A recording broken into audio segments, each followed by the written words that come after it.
조갑제 TV 애청자 여러분 안녕하십니까? 시청자죠. 애청자라고 하니까 좀 이상합니다. 오늘은 조금 흥미로운 이야기 또는 사소한 이야기를 하겠습니다. 왜냐하면 야구 이야기이기 때문입니다. 지금 나라가 이렇게 급박하게 돌아가는데 한가하게 야구 이야기 하느냐고 추궁할 분도 계시지만은 저에게는 정치만큼 야구가 중요합니다. 저는 야구 광입니다. 어느 정도 광이냐 하면은 대충 계산을 한번 해봤습니다. 1963년을 기준으로 하면은 54년 전쯤 됩니다. 54년 동안 저는 거의 매일 하루에 2시간에서 4시간 정도 주로 메이저리그 야구를 보고 스코어를 체크하고 읽고 하는데 써먹었습니다. 한번 생각해 보십시오. 한 4년 동안 하루에 2시간 이상씩 야구에 소모한 그 시간에 제가 돈을 벌었으면 얼마나 많이 벌었겠습니까? 그런데 저한테 남은 게 뭐냐 물으신다면은 야구에 대한 일화, 야구의 감동, 야구의 페이소스, 또 야구의 복잡성, 야구와 인생의 비슷한 느낌, 그리고 무엇보다도 가슴을 졸이면서 보았던 그 순간순간들의 드라마, 또 자기가 좋아하는 선수 또는 팀이 우승하고 홈런 쳤을 때의 기쁨, 뭐 이런 것들입니다. 저는 아까 야구에 시간을 너무 많이 허비했다고 했는데 사실은 야구 때문에 득본 것이 있습니다. 득본 것이 어떤 것이냐 하면은 저는 부산에서 자랐으므로 고등학교 때부터 그 후쿠오카에서 들어오는 일본 야구 중계 방송을 들었습니다. 그러면서 집에서 일본어 공부를 했어요. 그때 일본어 학원도 없었습니다만은 좀 문법 독본을 하나 사가지고 한쪽으로는 중계방송을 듣고 이러다가 자연히 귀가 뚫리게 되었습니다. 그러다가 제가 공군에 갔는데 공군에서 일본 자위대하고 연락하는 항공관제병으로서 연락하는 그런 자리에 앉아 있었습니다.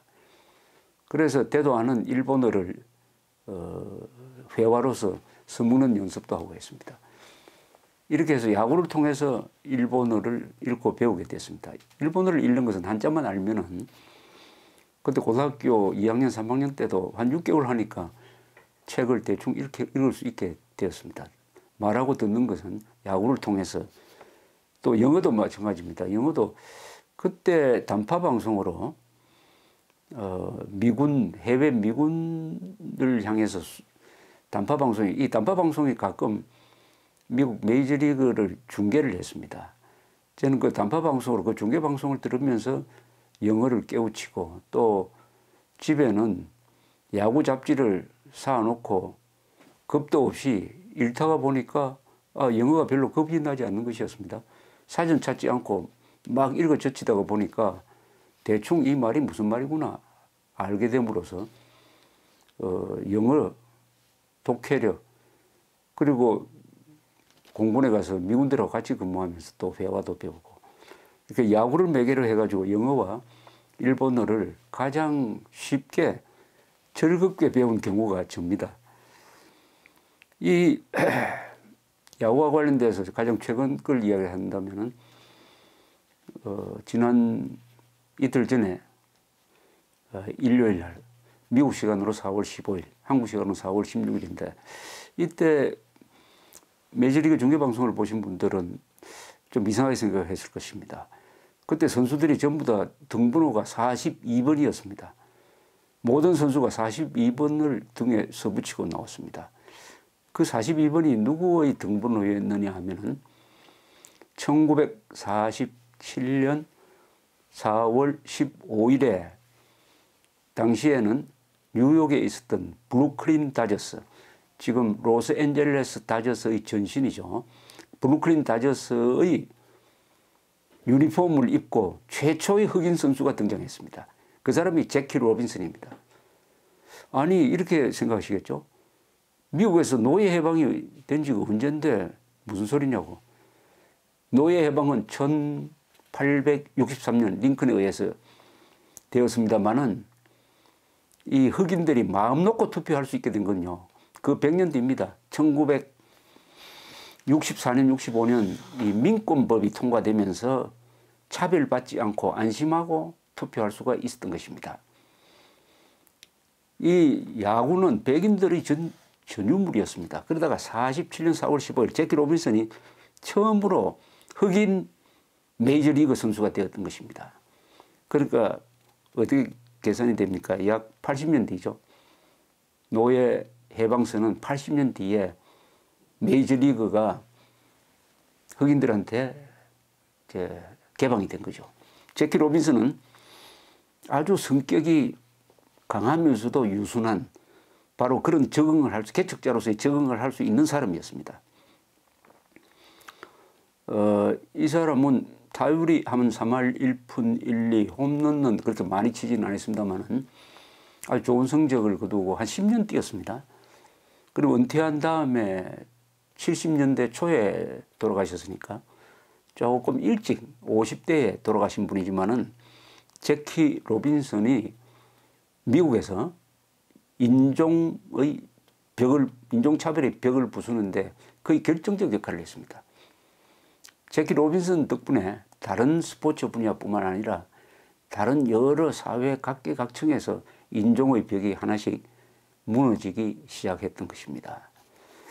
저는 꼭 10년 전입니다. 2007년 4월 15일에 강연 초청을 받아가지고 로스앤젤레스에 도착을 했더니 저를 마중 온 사람들이 제가 야구를 좋아한다는 것을 알고 표를 사서 딱 기다리고 있었습니다.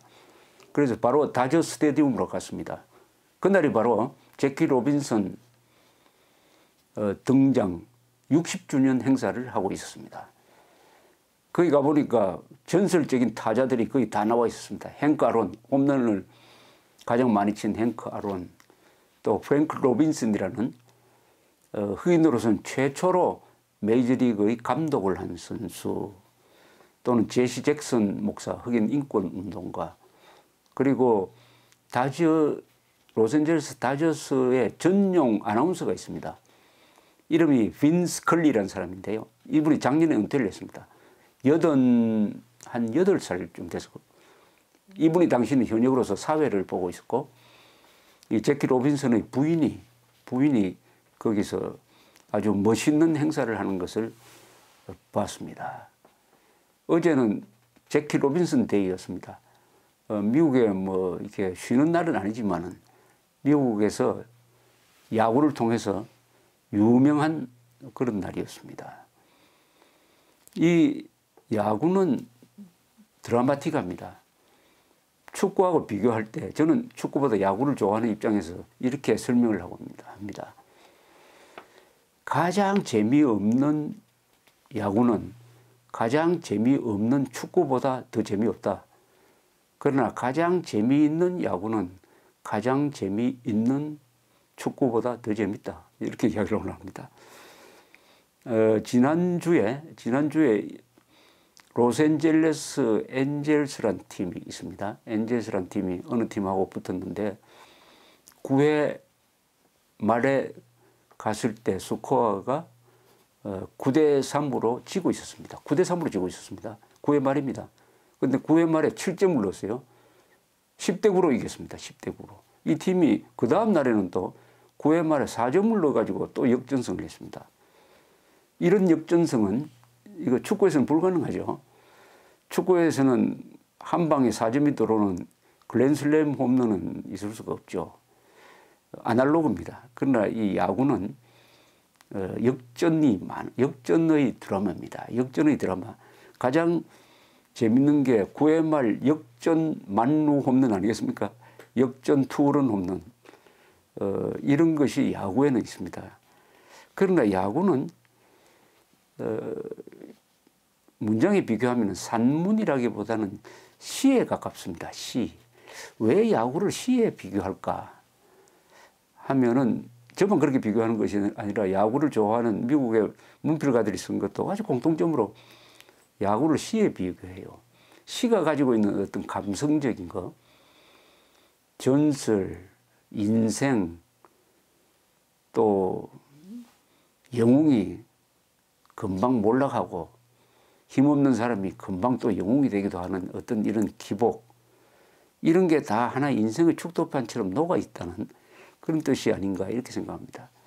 야구는 야구 영화가 가끔 나옵니다만 야구 영화를 감아보면 흐뭇한 이야기도 많지만은 또 슬픈 내용이 많아요. 이 야구에는 이상하게 이게 페이소스라는 게 있습니다. 페이소스. 야구를 많이 알면은 문장력이 좋아집니다. 무슨 말이냐면 야구와 관련된 명언들이 많아요.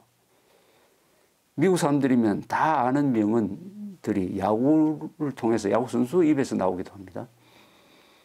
이게 아마 제일 유명한 야구에서 나온 명언이 아닌가 생각되는데, 요기 베라라는 뉴욕 양키즈의 전설적 캐쳐가 있었습니다. 나중에 전 감독도 했습니다만, It ain't over till it is over. 야구는 끝날 때까지는 끝난 것이 아니다. 이런 말을 남겼습니다. 이거 우리 요사이도 뭐 여러 분야에서 이런 말을 쓰고 합니다. 또 리오 드로셔라는 선수가 있었는데 아주 개성이 강하고 좀 와일드한 선수입니다만, 센트루이스 카디널스에서 뛰던 선수, 감독도 하고 영화에도 나온 사람입니다. 리오 드로셔라는 사람이 남긴 말이 있습니다. Nice guys finish last. 좋은 사람은 꼴찌하게 마련이다. 이 사람이 아주 와일드하게 스파이크도 슬라이딩하면서 스파이크도 하고 남을 다치게 하기도 하는 그런 선수예요. 그리고 기자들이 왜 그렇게 거칠게 하느냐고 하니까 이 사람 이야기가 Nice guys finish last. 사람 좋은 사람은 꼴찌하게 마련이다. 야구는 나같이 악착같이 하는 사람이라야 성공한다. 이 말도 아주 유명한 말이 되었습니다. 이 야구의 묘미는 우리 흔히 사말타자라고 그러죠. 그러니까 아무리 잘 쳐도 말이죠. 10개 치면 그중에 3개가 안타가 됩니다. 여기에 묘미가 있습니다. 사말. 그게 만약 5할이면 어떻게 될까요? 그건 둘 중에 하나가 히트가 되는 거니까 히트가 그렇게 귀하지 않을 겁니다. 그럼 2할이면 어떻게 될까요? 너무 적어요. 요 3할. 10개 중에 3개가 히트가 된다. 3할만 치면 강타자입니다. 그래서 이 토미 라소다라는 로스앤젤레스 다저스의 유명 감독이죠. 이분이 이런 말을 했습니다. 야구에서는 아무리 못난 팀이라도 3분의 1은 이긴다. 아무리 잘하는 팀이라도 3분의 1은 진다. 차이는 뭐냐? 그 3분의 1에서 생긴다. 그 3분의 1이 있죠. 3분의 1은 무조건 집니다. 3분의 1은 무조건 이겨요. 그럼 나머지 3분의 1이 있죠. 여기서 우승팀도 결정되고 뭐 이렇게 되는 것입니다. 작년에 그야말로 시카고 컵스가 108년 만에 우승을 했습니다. 시카고 컵스가 월드 시리즈에서 108년 동안 그 우승하기를 정조 할아버지부터 기다렸던 거 아닙니까? 4대에 걸쳐서 기다리다가 작년에 클리브랜드 인디언스하고 7번째 게임에서 그것도 아주 막판에 드라마틱하게 이겼습니다. 그때 시카고가 완전히 폭발했습니다. 그 우승은 아마 미국 사람은 영원히 잊지 못할 것입니다. 108년을 기다린 월드 시리즈 우승이었습니다. 108년을 기다렸습니다. 그런 예가 많죠. 보스턴 레드삭스라는 팀이 있습니다. 보스턴 레드삭스. 저는 보스턴에서 1년 동안 지내면서 보스턴 레드삭스의 그 홈 구장이 페네이 파크라고 미국에서 가장 오래된 구장입니다. 시카고 컵스의 구장 리그리 필드하고 함께. 그게 아주 막 출근하듯이 가서 봤습니다. 그게 1996년인데 그때만 해도 이 보스턴 레드삭스는 뉴욕 양키즈하고 붙기만 하면은 잘 나가다가도 마지막에 뒤집어지고 해서 영쪽을 못 쓰는 것이었습니다. 그것을 왜 이 보스턴 레드삭스는 뉴욕 양키즈 앞에 가면 저 모양이냐. 또 뉴욕 사람들하고 보스턴 사람들이 동부지방에서 이 라이벌 도시니까 서로 아주 경쟁 심리가 강하는데 보스턴 사람들은 자존심이 상해서 죽을 지경이었습니다. 그걸 흔히 밤비노의 저주라고 합니다. 밤비노는 베이브 루스의 별명입니다. 베이브 루스 시대의 말하자면 미국의 야구를 이렇게 유행시킨 강타자죠. 뉴욕 양키즈의 1920년대 30년대 뛴 이 사람이 원래 1910년대에 보스턴 레드삭스의 투수로 뛰었던 사람입니다. 근데 그 사람은 가치를 알아주지 못하고 보스턴 레드삭스가 뉴욕 양키즈로 트레이드를 해서 보내버렸어요. 이게 얼마나 억울한, 이게 얼마나 원통한 트레이드였느냐. 그래서 밤비노의 저주를 받아가지고 보스턴 레드삭스는 뉴욕 양키즈 앞에만 서면은 저렇게 비참하게 된다. 이게 수십 년 동안 계속되다가 이게 언제 끊어졌느냐. 2004년입니다. 2004년에 아메리칸 리그 챔피언 결정전입니다. 그때 뉴욕 양키즈하고 보스턴 레드삭스가 붙었어요. 뉴욕 양키즈가 3게임을 먼저 이겨버렸습니다. 이건 뭐 150% 틀림없이 보스턴 레드삭스가 지는 거예요. 그런데 레드삭스가 나머지 4게임을 연속으로 다 이겨가지고 4대3으로 뉴욕 양키즈를 꺾었습니다. 거기서 데이빗 올티즈라는 이 작년에 은퇴한 타자가 아주 중요한 순간에 히트를 치고 뒤집고 하는 그런 영웅적인 모습을 보여주었습니다. 그 다음에 그 요새를 몰아서 월드 시리즈에서도 보스턴 레드삭스가 우승했습니다. 수십 년 만에 처음이었습니다. 그때부터 완전히 보스턴 레드삭스는 뉴욕 양키즈에 대한 콤플렉스를 벗어던져 버렸습니다. 그 뒤에는 완전히 입장이 거꾸로 됐습니다. 뉴욕 양키즈가 보스턴 레드삭스에 완전히 밥이 되어버렸습니다. 그 뒤에도 몇 차례 보스턴 레드삭스가 월드 시리즈에서 우승했습니다. 이 야구에서 심리적 중압감, 트라우마가 얼마나 무서운 것을 잘 보여주는 것입니다. 무엇보다도 야구는 홈런이죠. 홈런. 야구는 홈런입니다. 지금까지 홈런을 제일 많이 친 사람은 베리 본즈라는 선수입니다. 700 몇십 개를 쳤는데 이 선수의 기록은 공인받지 못하고 있습니다. 왜냐하면 스테로이드 약물을 먹고 홈런을 쳤다는 것이 발각되었습니다. 그것이 범죄도 아니고 금지 약물도 아니었지만은 거짓말을 했어요. 이 베리 본즈라는 선수는 이제 명예의 전당에도 지금 들어가지 못하고 있습니다. 그런데 왜 베리 본즈가 약물을 먹었을까? 이 사람의 애인이 스포츠 잡지하고 인터뷰한 기사를 제가 읽어본 적이 있습니다.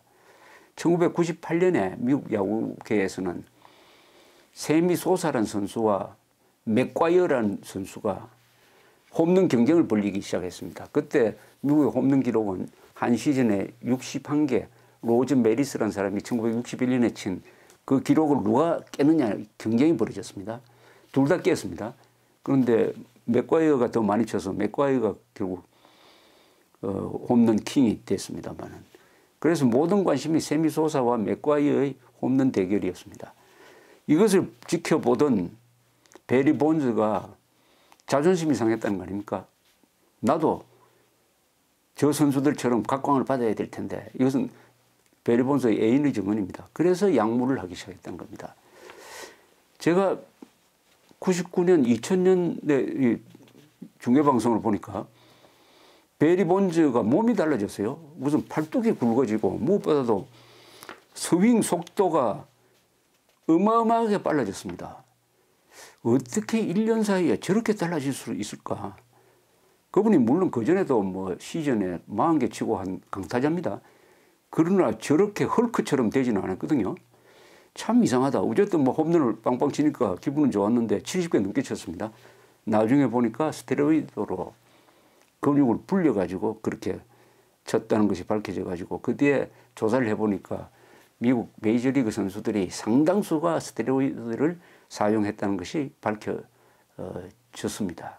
그 유명한 선수들 뭐 많이 그게 관계되고 해서 일종의 미국 야구 사상 최악의 이제 스캔들이 됐습니다. 지금부터 이제 걸리면 안 됩니다. 그건 벌칙도 있고 게임도 뭐 출장 정지가 되고 그렇습니다. 그럼 미국 역사상 최고의 홈런은 뭘까? 이렇게 묻는다면은 모든 미국 사람들이 이거다라고 하는 게 하나 있습니다. 그것은 1951년에 내셔널 리그에서 있었던 것입니다. 그때 내셔널 리그는 뉴욕에 두 팀이 있었어요. 지금 샌프란시스코 자이언트가 미국에 있었습니다. 뉴욕 자이언트라는 이름으로 있었고 지금 이 로스앤젤레스 다저스는 뉴욕의 브루클린 지역에 있었다고 그러죠. 브루클린 다저스라고 합니다. 이 두 팀이 지금도 라이벌이지만 그때도 같은 뉴욕에 있어가지고 라이벌이었는데 내셔널 리그 이 페넌트 레이스를 하는데 이 중반기까지는 다저스가 10게임 이상 이기다가 나중에 역전당하고 해서 나중에 시즌이 끝나서는 동률이 되어버렸어요. 그러니까 플레이오프 게임, 그때는 플레이오프라는 제도가 없었는데 3게임을 하게 됐습니다. 두 번 해봐도 1대1이 됐어요. 1승 1패로서 마지막 3번째 게임을 하는데 9회 말에 자이언트 팀이 공격을 하는데 스코어가 4대1이었습니다. 4대1로 다저스가 이기고 있었어요. 4대1로. 그러다가 자이언트가 공격을 해가지고 4대2가 됐습니다. 원아웃에 런너가 2루 3루에 된 순간입니다. 그때 투수는 랄프 블랑카라는 투수고 타석에 들어간 사람이 바비 탐슨이라는 사람입니다. 홈런을 쳤습니다. 3런 홈런을 쳤죠. 5대4로 이겼습니다. 5대4로. 5대4로 역전 3런 홈런에 바로 그게 페넌트 레이스에서 우승을 했으니까 내셔널 리그 챔피언이 됐습니다. 이 홈런. 그러니까 가장 중요한 시합에 9회 말에 그것도 역전 3런 홈런을 쳤죠. 바비 탐슨이. 이게 가장 유명한 홈런입니다.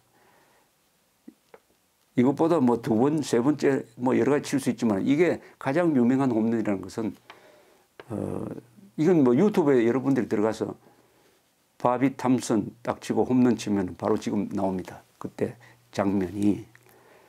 자, 여러분 한번 생각해 보십시오. 이때 이 역전 3런 홈런을 허용한 이 투수는 어떻게 됐겠습니까? 바비 탐슨은 영웅이 됐겠지만은 역전 3런 홈런을 얻어맞은 이 랄프 브랑카 이런 이야기가 있습니다. 이제 관중들은 다 떠나고 그다음에 락커룸도 사람이 없어지고 홀로 남은 랄프 브랑카라는 사람이 이제 혼자서 쓸쓸하게 그 스트레스는 뭐 상상할 수 없겠죠. 쓸쓸하게 옷을 챙겨가지고 야구 구장을 나서는 것이었습니다. 그런데 그 앞에 신부님이 한 사람 기다리고 있었어요. 이 사람이 누구냐 하면 랄프 브랑카의 애인인 이 신부님을 데리고 왔습니다. 차에 태우고 데리고 왔어요. 그래서 이 신부님이 그 역전 홈런을 허용한 랄프 브랑카를 위해서 그 자리에서 기도를 해주었다고 합니다. 기도를 해주었습니다. 그 뒤에 랄프 브랑카라는 사람은 사업을 해서 아주 성공을 했습니다. 그리고 홈런을 친 바비 톰슨이라는 사람하고 아주 친하게 지냈다 그래요. 이 원수가 될 텐데 보기도 싫을 텐데 아주 두 사람은 그 친하게 지냈답니다. 그런 악연이 있음에도 불구하고. 그러다가 2001년 그때 바비 탐슨의 홈런의 50주년 행사가 있었어요. 50주년이 되니까 언론이 막 기사를 쓰기 시작했습니다. 이런 비화가 50년 만에 밝혀졌습니다.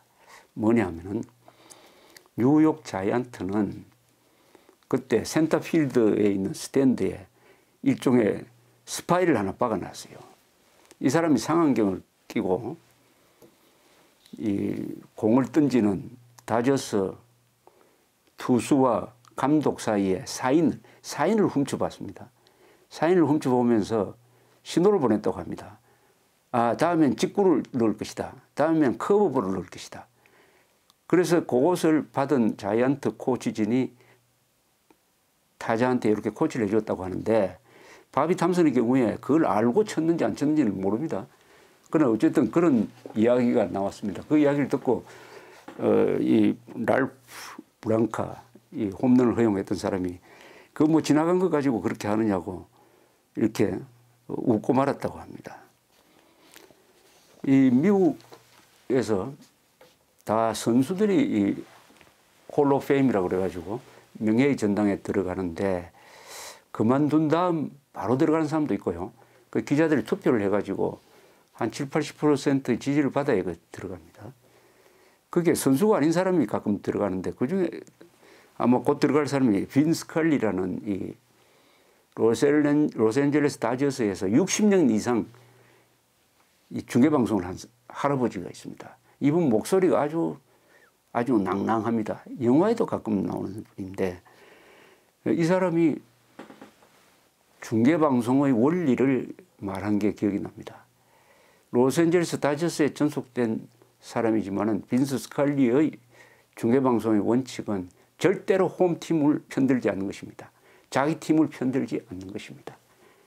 그리고 객관적으로 하는 거예요. 그리고 너무 설명을 많이 해가지고 자기가 흥분하지 말고, 흥분하는 것은 그것은 보는 사람의 몫이다. 객관적으로 전하는 것이 우리 아나운서의 원칙이 되어야 한다. 이렇게 말을 남긴 것을 봤습니다. 그러니까 오래 가지 않았느냐, 이렇게 생각이 듭니다. 저는 한때 야구 선수들 이름을, 미국 메이저리그 선수들 이름을 다 외운 적이 있습니다. 일부러 외운 게 아닙니다. 그 60년대. 그 다음에 그 선수의 생애 타율이라든지 몸무게, 뭐, 키, 이런 걸 다 외웠습니다. 저절로 외워졌어요. 저절로. 관심을 가지다가 보니까 저절로 외워지게 되었습니다. 이 야구는 수치의 게임입니다. 야구장에서 일어나는 모든 행동은 다 수치로 기록됩니다. 이 통계의 아주 보고죠. 그러니까 야구는 깊게 들어가면 들어갈수록 이게 무궁무진하고, 무엇보다도 여기에는 추억이 있습니다. 추억.